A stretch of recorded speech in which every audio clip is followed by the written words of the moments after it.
down there to defend these waves. Super smart. Wow, Lemon takes a whole bunch of harass. Lemon very low here. He's flashed a little late on that one to get the play as well. The first blood actually going to Vile Rose. Very different from the past and sneaky. Without vision, Cloud9 really don't have an option here. Yeah, Meteos on the backside, very low, picking up blue for himself. And they're going to be able to take this Dragon very nicely here, coming up onto 8 minutes.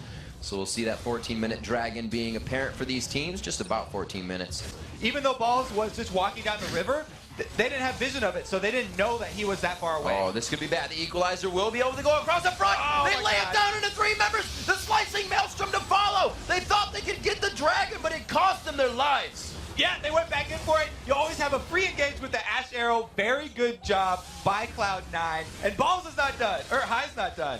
Cloud9 is known to be a team to fight, and that's what they wanted. Like you said, High hadn't left his lane. This is what he wanted to leave it for. They're able to grab Dragon and make it out, evening that up at 1-1 on Dragons, trying to keep that multitask mentality going on the side of Velocity. Yeah, Velocity's trying to do what there's again! The arrow hits this time. That is the detriment of it as well. They throw down the slicing Maelstrom. High still has the Zhonya's to be used, but he just kind of walks it around, and they have full control of the fight. Echo to push bottom.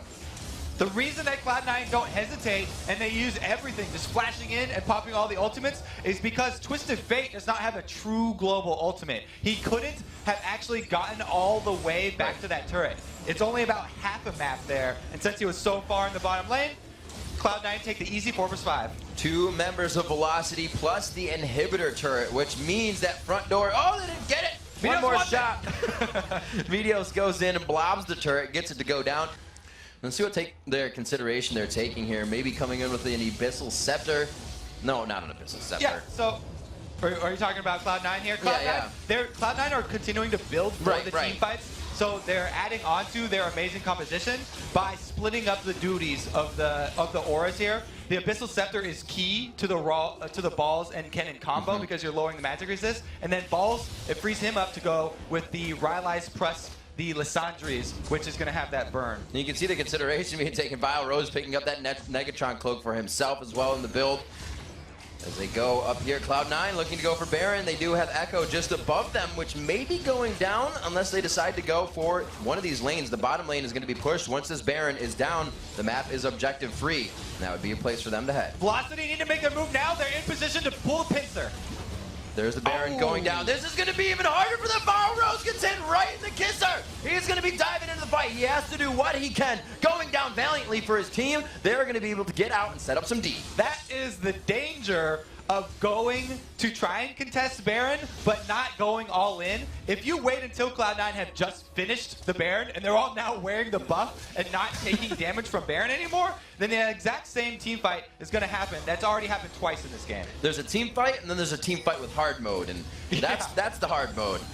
But an NT there, if you will. Nice try coming in. Vile Rose getting caught out by the Enchanted Crystal Arrow, but the team was able to get to safety, and they should be able to guard pretty much the inhibitor. They may see the turret go down, though, with such a wave pouring down the mid lane.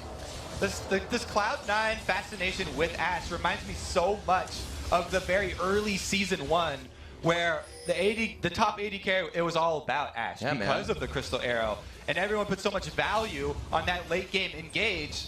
But because of all the new AD carries that came out, she kind of fell behind. Oh, going in! The Cataclysm goes down, but it kind of locks up Meteos to just hit everybody inside of that, hurting themselves a little bit there. Echo throwing back on Elimination. He's hardly taking any damage. The turret getting tanked out easily, and they push Velocity back to the fountain.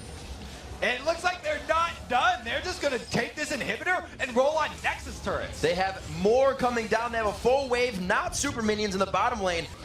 We'll see how this wave clear goes. There's not enough there. They decide to go on the first wave that was there. The turret not even taking damage. NK can't even get out. Tries the Cataclysm to put down the last bit of DPS, but it's not going to happen. Double kill for High as they turn their eyes to the Nexus turret, or the inhibitor turrets, and maybe the Nexus turrets. Very nice Crystal Arrow there.